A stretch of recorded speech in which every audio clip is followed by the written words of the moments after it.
our channel. Today Bible verse in Tamil.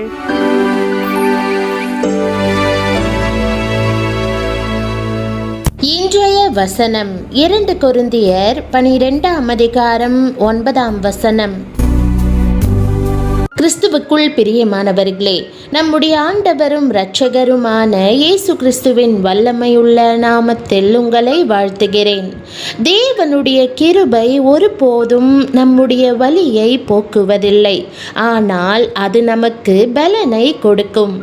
என் கிருபை உனக்கு போதும், பலவீனத்திலே என் பலம் பூரணமாய் விளங்கும் என்ற வாக்குதத்த வசனத்தை இன்று நாம் தியானிப்போம். வாழ்க்கையின் போராட்டங்களால் நீங்கள் சோர்ந்து போயிருக்கலாம். ஆண்டவர் வாக்கு பண்ணியிருந்தாலும் எதுவுமே நன்றாக நடக்காமல் போராட்டத்தின் மேல் போராட்டத்தை நீங்கள் எதிர்கொள்ள நேரிடலாம். பணக்கஷ்டம், வியாதி, வேதனை போன்று ஏதாவது ஒரு உபத்திரவம் காணப்படலாம்.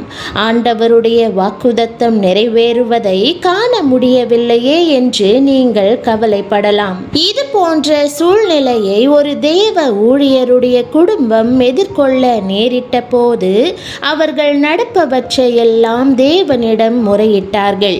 அவர்கள் பிரச்சனைகளை தேவனிடம் கூறினார்கள், முறுமுறுத்தார்கள், அவரை நோக்கி கூப்பிட்டார்கள். அவர் வாக்கு பண்ணியபடி ஏன் காரியங்கள் நடக்கவில்லை என்று ஆண்டவரிடம் கேட்டார்கள். அவர்கள் ஜெபித்த போது தேவன் அவர்களோடு பேசினார். அவர் அமைதியாக, என்னில் இளைப்பாறுதலை காணுங்கள், என் கிருபை உங்களுக்கு போதும், உங்கள் பலவீனத்தில் என்னுடைய வல்லமை பூரணமாக விளங்கும் என்று கூறினார். இந்த வார்த்தைகள் அவர்களுக்கு மன சமாதானத்தையும் அமைதியையும் அளித்தன.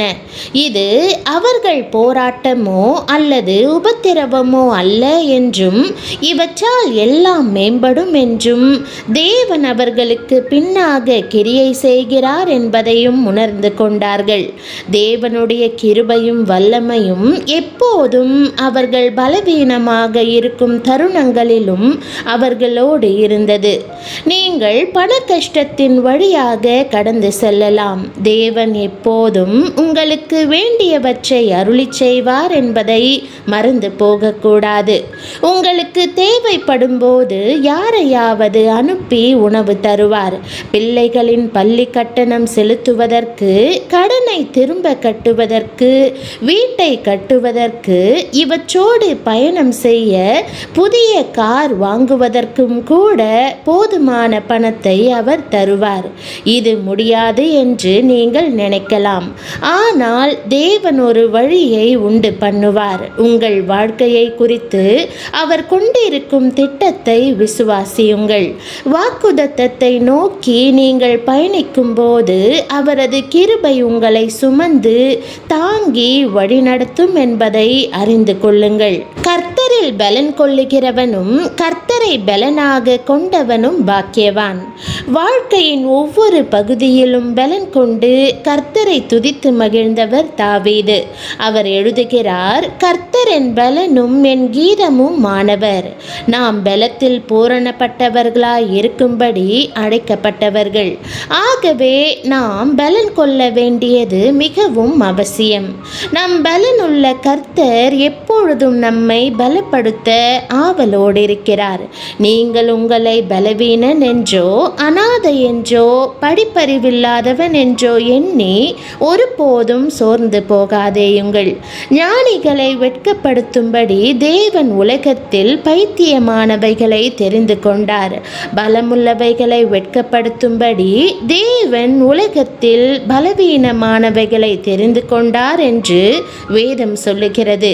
கர்த்தர் உங்களை தெரிந்தெடுத்து பரலோக பலத்தால் நிரப்பியிருக்கிறார். தன்னை பலப்படுத்துகிற கர்த்தரை பார்த்து தாவீது சொல்லுகிறார், யுத்தத்திற்கு நீர் என்னை பலத்தால் இடைக்கட்டி என் மேல் எழும்பினவர்களை என் கீழ் மடங்க பண்ணினீர். உம்மாலே நான் ஒரு சேனைக்குள் பாய்ந்து போவேன். என் தேவனாலே ஒரு மதிலை தாண்டுவேன். எதிர்பார்த்தவை முடிவதற்கு தாமதமானால் சோர்ந்து போகாதிருங்கள். செய்யுங்கள். தேவனுடைய கிருபை போதுமானது. உங்களுடைய பலவீனத்தில் அவரது பலன் பூரணமாய் விளங்கும்.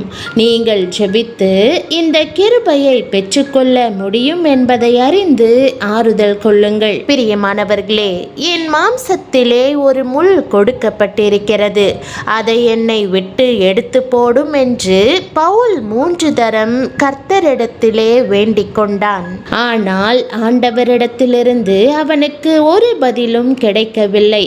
அப்பொழுதுதான் ஆண்டவர், என் கிருபை உனக்கு போதும், பலவீனத்திலே என் பலன் பூரணமாய் விளங்கும் என்று சொல்லுகிறார். வலி இல்லாமல் ஆதாயம் இல்லை என்று ஒரு பழமொழி உண்டு.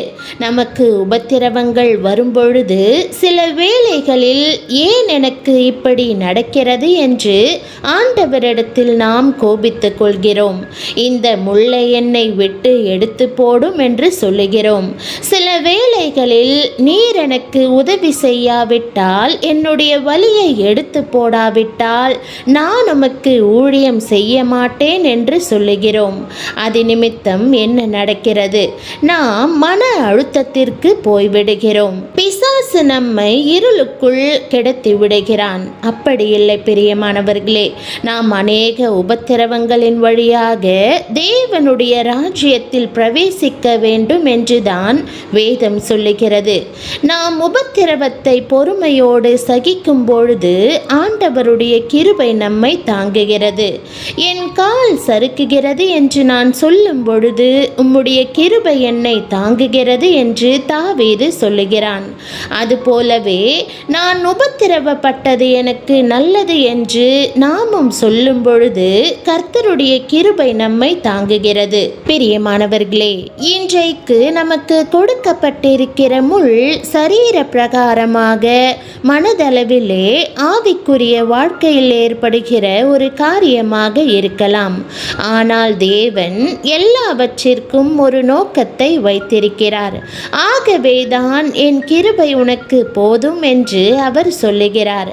அவருடைய கிருபையானது எப்பேற்பட்ட காரியத்தையும் மாற்றக்கூடிய மிகுந்த வல்லமை உள்ளதா இருக்கிறது.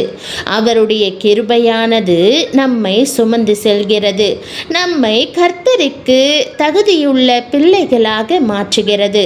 ஆகவேதான் எங்களுடைய தகுதி தேவனால் உண்டாயிருக்கிறது என்று பவுல் சொல்லுகிறார். ஒரு ஜாமக்காரன் எப்பொழுது விடியும் என்று விடியற் காலத்துக்காக காத்து கிடக்கிறான். அதுபோலவே நாமும் ஆண்டவருடைய கிருபைக்காக காத்திருப்போம். நமக்கு வருகிற உபத்திரவங்கள் எல்லாவற்றையும் பொறுமையோடு சகித்து கர்த்தருடைய கிருபைக்காக அவருடைய பாதத்திலே விழுந்து கிடப்போம். அப்பொழுது அவருடைய கிருபை நமக்கு போதுமானதா இருக்கும். ஆகவேதான் வேதம் சொல்லுகிறது, பூமிக்கு வானம் எவ்வளவு உயரமாயிருக்கிறதோ அவ்வளவு அதிகமாய் கர்த்தருக்கு பயந்தவர்களுக்கு அவருடைய கிருபை அதிகமாய் இருக்கிறது. அப்படிப்பட்ட தெய்வீக கிருபையை கர்த்தர் நமக்காக வைத்திருக்கிறார்.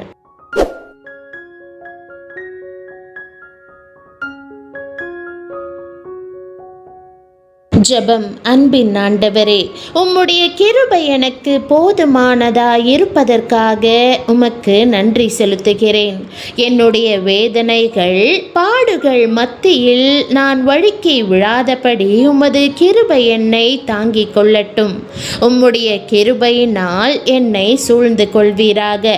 நீதிமானுக்கு வரும் துன்பங்கள் அநேகமாயிருக்கும். கர்த்தரோ இவைகள் எல்லாவற்றிலிருந்தும் அவர்களை விடுவிப்பார் என்று வேதம் சொல்லுகிறபடி என்னுடைய வேதனைகள் யாவற்றினின்றும் எனக்கு விடுதலையை கட்டளையிடுவீராக. பெரிய வெளிச்சத்தை காணும்படி செய்யும்.